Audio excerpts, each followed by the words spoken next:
Y yo quiero que hoy podamos recordar algo que la mayoría de veces a nosotros los pastores se nos olvida en la práctica.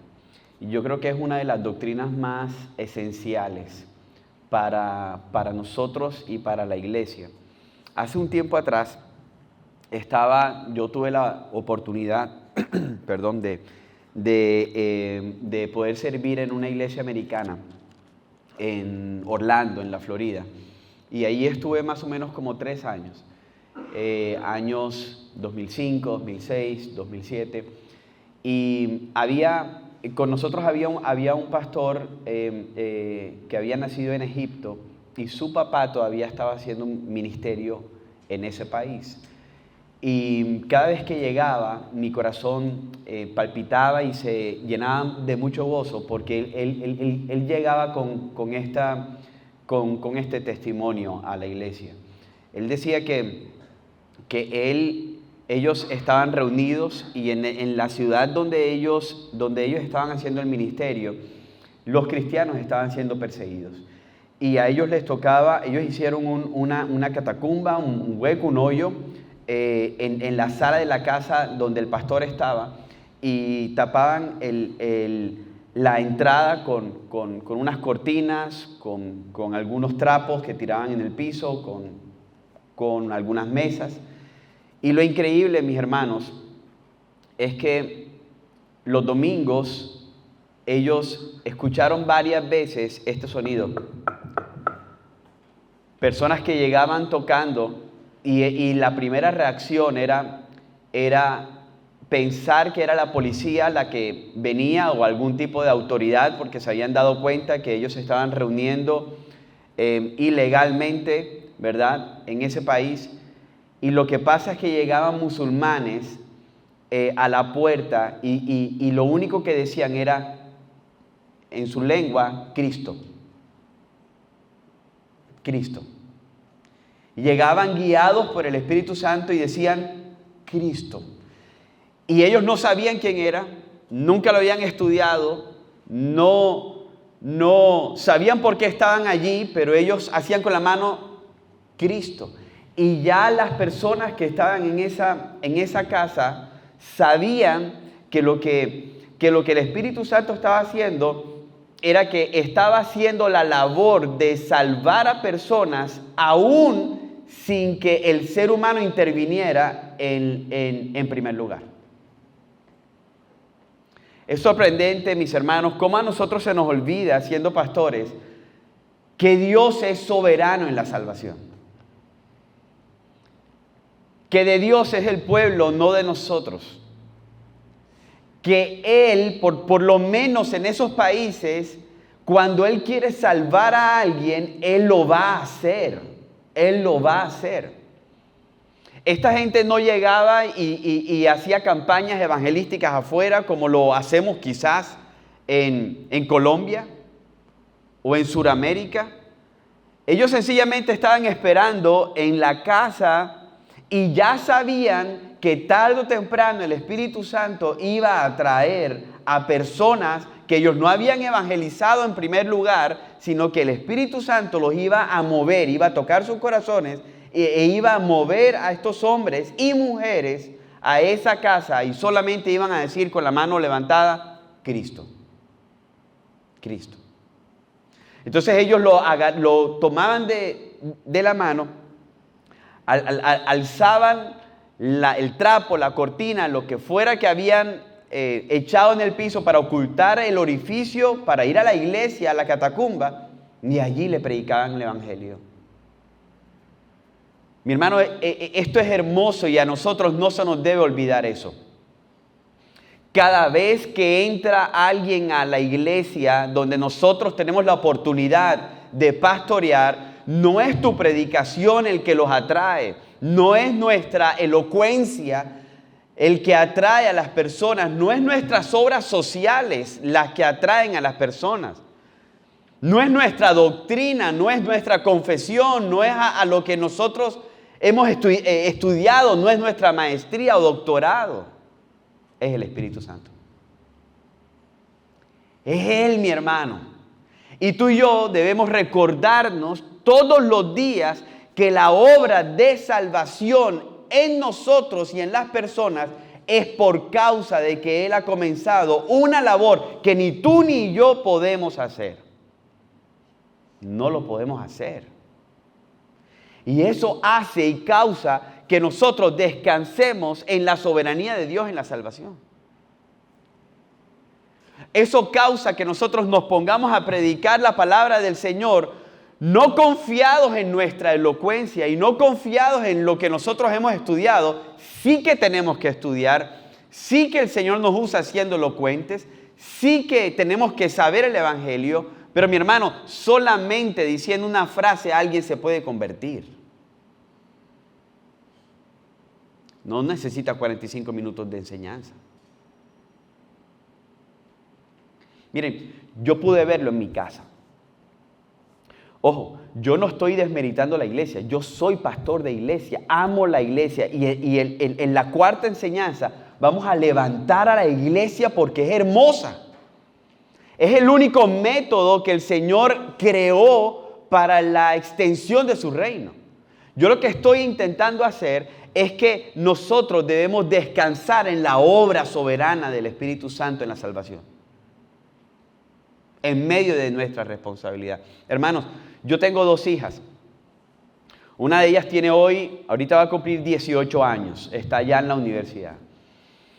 Y cuando ella había estudiado en homeschool en mi casa, con nosotros, con mi esposa, estudió toda su elemental, pero llegó un momento que ella dijo, yo quiero ir a un colegio con amigos, yo quiero salir de mi casa.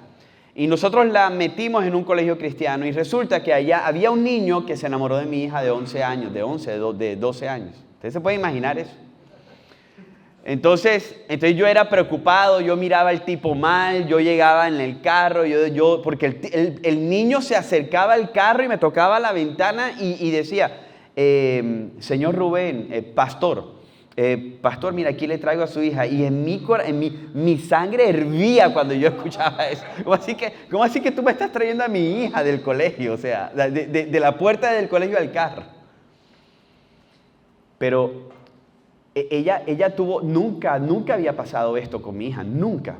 Pero ella tuvo algo que empezó a pegarse a la amistad que tenía con este jovencito. Y este joven, como lo hicimos muchos de nosotros, no me dejen ser el único pecador aquí, este joven empezó a enamorarla y le dio una chaqueta. Y le dijo, cada vez que te sientas sola, ponte la chaqueta. Entonces yo veía que mi hija se ponía una chaqueta en el cuarto en donde yo pago, en donde yo le doy el alimento. Yo veía que mi hija andaba con una chaqueta y un día yo le dije, Valentina, ¿qué es esto? Esta chaqueta yo no te la compré. Y ella empezó un mes, 2 meses, 3 meses, 6 meses de pura rebeldía. Yo nunca había visto a mi hija así. Y mi esposa y yo le hemos predicado el Evangelio, le habíamos predicado, enseñado el Evangelio desde pequeña. Ella nació en la iglesia. Ella dormía en las butacas de la iglesia. Pero ella en ese momento yo me di cuenta que el fruto de arrepentimiento no estaba en su vida a los 11, a los 12 años. Entonces yo dudaba de su salvación. Es más, yo podía afirmar que mi hija a los 12 años no era salva. Yo lo podía afirmar. No veía fruto en ella. Pero un día, mi hermano, como a las 12, 11:30 de la madrugada, 11:30 de la noche, mi hija toca la puerta de mi cuarto. Y cuando nosotros estamos durmiendo, cuando yo abro la puerta de mi cuarto, veo a mi hija de 11, de 12 años llorando, mi hermano, llorando. Papi, yo estoy arrepentida, decía. Yo estoy arrepentida. Estaba leyendo Romanos capítulo 3. Y yo me arrepiento de ser tan rebelde. Mi hermano, no fui yo. No fue mi confesión bautista. Ella no sabe eso. No fue mi elocuencia los domingos. así como el Espíritu Santo mueve a las personas en lugares difíciles y los trae a casa donde no hay una pancarta que dice Iglesia Cristiana Reformada, solamente es una casa. Así yo pude ver cómo el Espíritu Santo obraba en la vida de mi hija, sin yo tener nada que ver en esa noche. Evidentemente yo había predicado el Evangelio y yo le había enseñado el Evangelio, pero esa noche no tuve nada que ver. Fue el mismo Espíritu. Yo no le mandé a leer Romanos 3. Hermanos, nosotros debemos recordar eso. Y debemos recordarlo y recordarlo y recordarlo. Y cada vez que nosotros recordemos que solamente somos instrumentos en las manos de Dios para la proclamación del Evangelio, pero Él es el que salva, nosotros debemos descansar en esa verdad. Porque cuando nosotros descansamos en esa verdad, viene una humildad a nuestro corazón y podemos decir, la obra no es mía. La obra es tuya, Señor. Dependo de ti, dependo de tu salvación hacia las personas. Yo solo tengo que pararme delante de las personas, siempre y cuando tú lo permitas, porque Él puede, y lo he visto y ustedes lo han visto, que Él puede apagar el switch de nuestro corazón cuando Él quiere.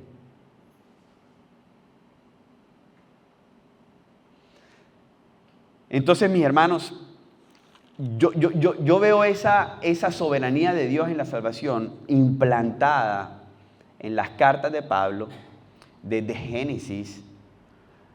Pero yo quiero resaltar Efesios 2, y yo sé que ustedes se lo saben. Es más, yo creo que ustedes han predicado Efesios 2 alguna vez. Yo sé que sí, por eso mi función hoy no es traer una predicación expositiva para explicarles, exponerles Efesios 2. Mi función hoy es recordarnos. Como decía el reformador, yo me tengo que predicar el Evangelio todos los días, porque todos los días se me olvida. Mi función hoy es recordarte, es recordarme que tú y yo no fuimos superior a Valentina, mi hija, ni a este hombre que fue tocado por el Espíritu Santo, que llegaba a la puerta y decía, Cristo. Tú y yo estábamos en la misma condición que Valentina, mi hija, a los 11 años. Y tú y yo necesitamos recordar la condición en la que Dios nos sacó por su soberana gracia todos los días de la vida. Porque si no, tú y yo vamos a tomar el ministerio y vamos a empezar a servir y nos vamos a olvidar, mi hermano, que la obra es del Señor. Y muchas veces tú y yo nos vamos a olvidar a dónde estábamos antes de ser alcanzados por el Señor, y entonces no vamos a derramar misericordia sobre los que el Señor manda a la iglesia, así como tú y yo estábamos, en mi caso hace 21 años atrás, 22 años atrás. Entonces cuando tú y yo recordamos Efesios 2, recordamos la condición que teníamos antes, y así podemos ver a la iglesia, gente nueva, bebés espirituales, gente que entra muerta espiritualmente a nuestras iglesias, y recordar que un día tú y yo estábamos así. Amén. Leemos Efesios 2 y recordamos un poco. Hermanos, yo sé que ustedes se lo saben. Pero vamos a recordar un poco estas verdades. Efesios 2 dice, y Él le dio vida a ustedes que estaban muertos en sus delitos y pecados, en los cuales anduvieron en otro tiempo según la corriente de este mundo, conforme al príncipe de la potestad del aire, el espíritu que ahora opera en los hijos de desobediencia. Entre ellos también todos nosotros en otro tiempo vivíamos en las pasiones de nuestra carne, satisfaciendo los deseos de la carne y de la mente. Y éramos por naturaleza hijos de ira, lo mismo que los demás. Mi hermano, quiero hacer un paréntesis aquí. ¿No te sorprende que el gran apóstol Pablo se mete en el mismo vaso que los otros que estaban muertos en sus delitos y pecados? No, tú y yo no tenemos una casta superior. Tú y yo no somos superiores. Mi hermano, delante de la soberanía de Dios en la salvación, no vale maestrías y doctorados en teología. Porque en un momento tú y yo éramos iguales, estábamos perdidos. El apóstol Pablo, siendo el apóstol Pablo el mayor teólogo de los tiempos, se metía y decía nosotros, no ellos, nosotros estábamos también en la misma condición. ¿Te das cuenta que recordar estas verdades nos lleva a la humildad? Entonces dice, pero Dios, que rico en misericordia por causa del gran amor con que nos amó, aun cuando estábamos muertos en nuestros delitos y pecados, nos dio vida juntamente con Cristo. Por gracia ustedes han sido salvados y con Él nos resucitó. Y con Él nos sentó en lugares celestiales en Cristo Jesús, a fin de poder mostrar en los siglos venideros las sobreabundantes riquezas de la gracia, de su gracia, por su bondad para con nosotros en Cristo Jesús. Porque por gracia ustedes han sido salvados por medio de la fe, y esto no procede de ustedes, sino que es don de Dios, no por obras, para que nadie se gloríe. Porque somos hechura suya, creados en Cristo Jesús para hacer buenas obras, las cuales Dios preparó de antemano para que anduviéramos en ellas. Oramos. Vamos a orar. Padre, hoy te damos gracias, Señor, y te pedimos, mi Rey amado, que tú hoy puedas recordarnos, Señor. Mira, Señor, nosotros necesitamos recordar dónde estábamos. Necesitábamos recordar que éramos parte. Señor, y tú en tu soberana voluntad nos has dejado debilidades para que no se nos olvide dónde estábamos. Y debilidades seguramente en las mismas que luchábamos desde antes de ser alcanzados por ti. Haznos recordar, Señor, el Evangelio completo. Porque muchas veces pensamos, Señor, que el Evangelio ahora, después de 8 años de ministerio, 20, 50, 15 años, 3 años de ministerio, pensamos que el Evangelio es lo que estamos viviendo ahora. Y no, Señor, hay un Evangelio completo. El antes y el después del pero Dios. Recuérdanos, Señor, estas verdades en el nombre poderoso de Jesús. Amén. Mis hermanos, hay Pablo está apuntando 5 veces a un antes y a un después en la carta de Efesios. 5 veces. No voy a hacer un contexto de lo que estaba pasando porque ya ustedes saben. Pero Pablo estaba apuntando 5 veces. El primer pero Dios está en el versículo 5 del capítulo 2. Y lo que está mostrando allí es que estábamos muertos en pecados, pero ahora estamos vivos en Cristo. El segundo está en el versículo 13. Estábamos lejos de Cristo, pero ahora en Cristo hemos sido acercados. El tercero está en el 19. Éramos extraños, pero ahora somos conciudadanos. El cuarto está en el capítulo 4 del 20 al 24. Estábamos con el entendimiento entenebrecido, pero ahora hemos aprendido acerca de Cristo. Nos hemos despojado del viejo yo y nos hemos vestido del nuevo yo. Y en el 5:8 éramos tinieblas, pero ahora somos luz en el Señor.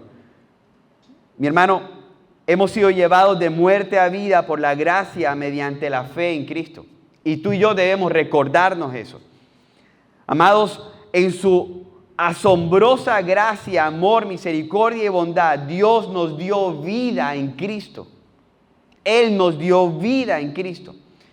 Y lo primero que el apóstol Pablo está queriendo recordarles o enseñarles a la iglesia en Éfeso es que ellos estaban muertos.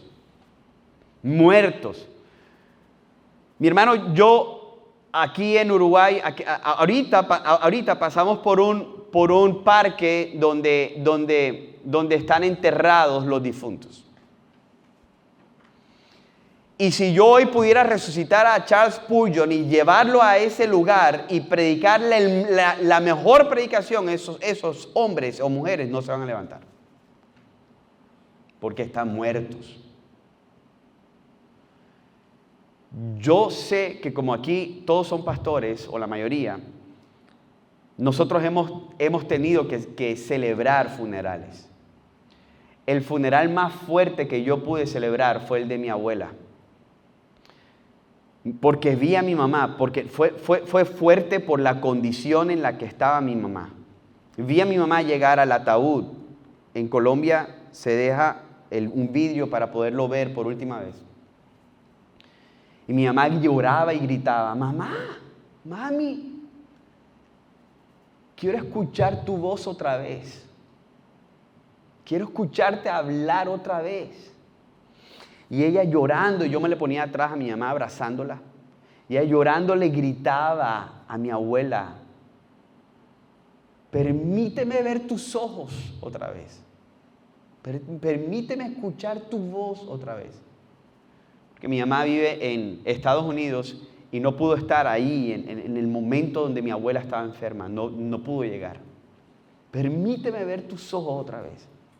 Y en mi corazón se dolía al ver a mi mamá así. Mi mamá es una mujer cristiana, pero en ese momento ella le estaba hablando a alguien que no podía responder.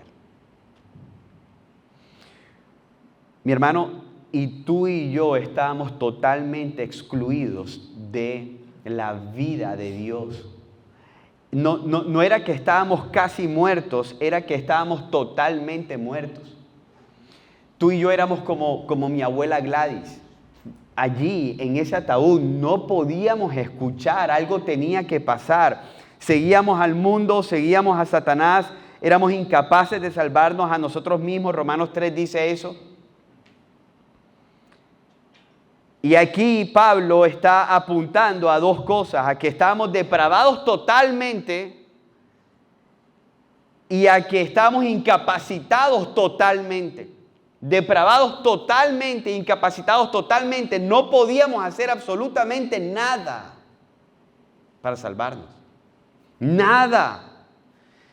Y cuando nosotros sabemos que una iglesia que tiene la misión de entender que Dios es soberano en la salvación, esa iglesia descansa en la obra del Señor porque sabe que la gente que el Señor va a alcanzar está totalmente muerta, no parcialmente.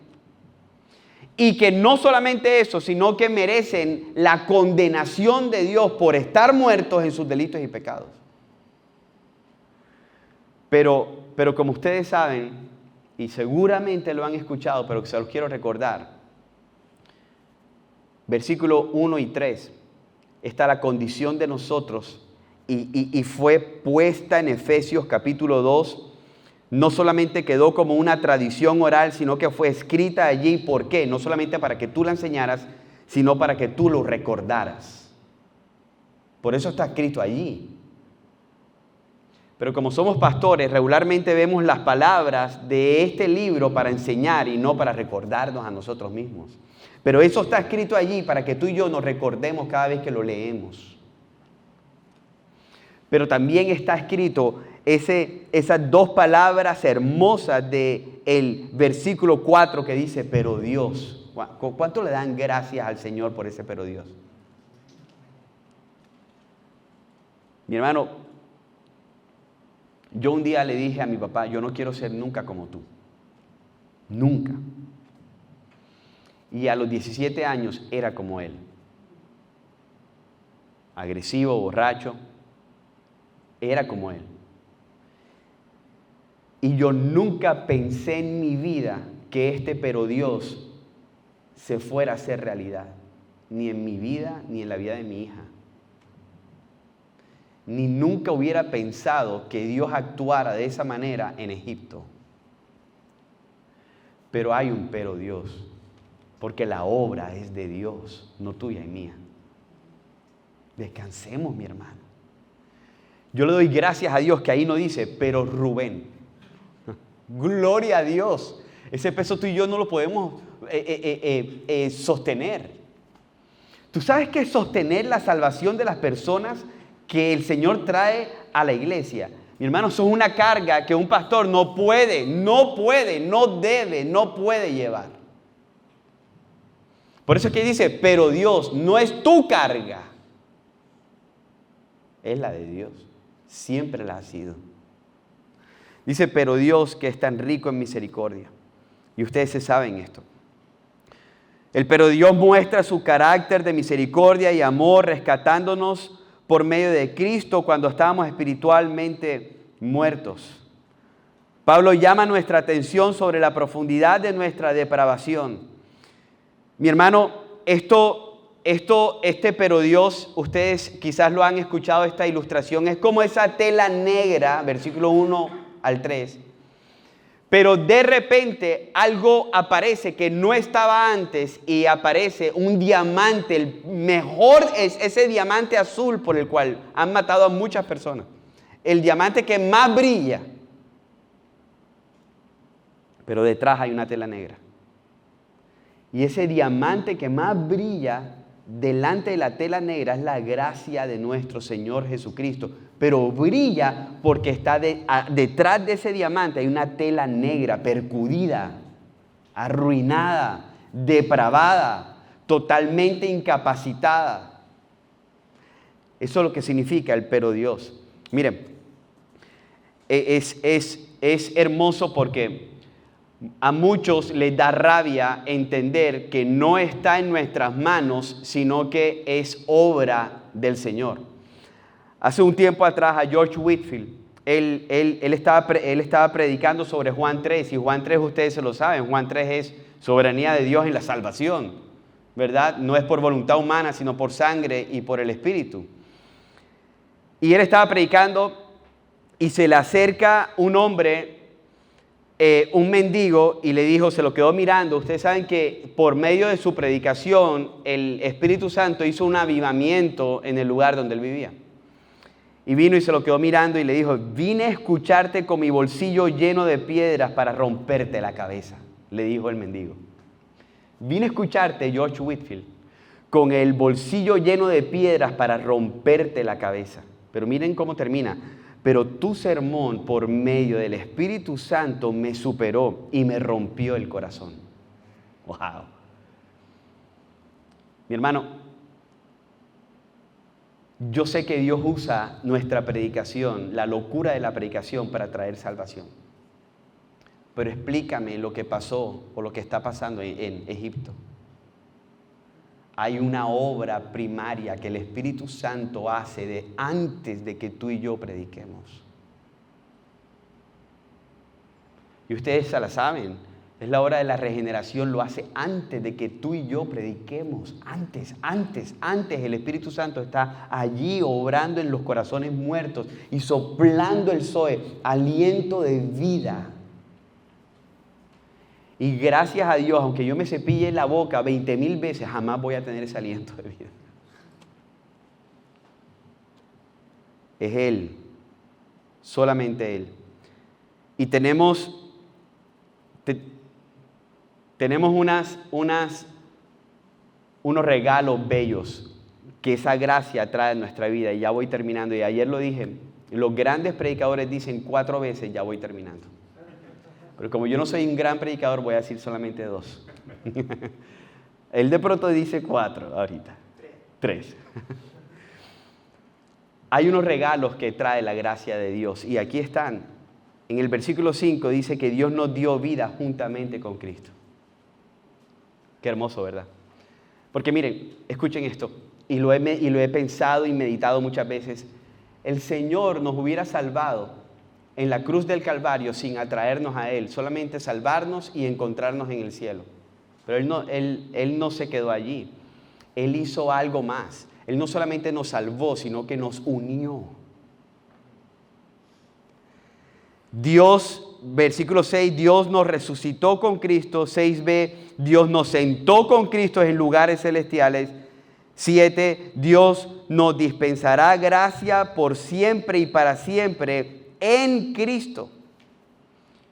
Mi hermano, la salvación, versículo 8 y 9, es un regalo. Nadie se puede jactar, versículo 9. Nadie se puede jactar.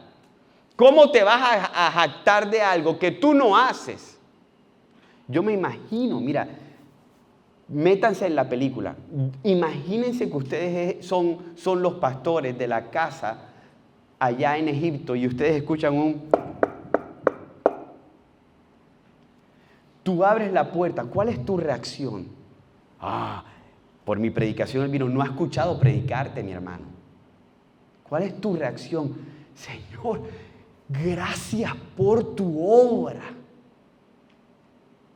Cierra la puerta y a los 5 minutos, Señor, gracias por tu obra. Cierra la puerta y a los 15 minutos, Señor, yo no pudiera hacer esto.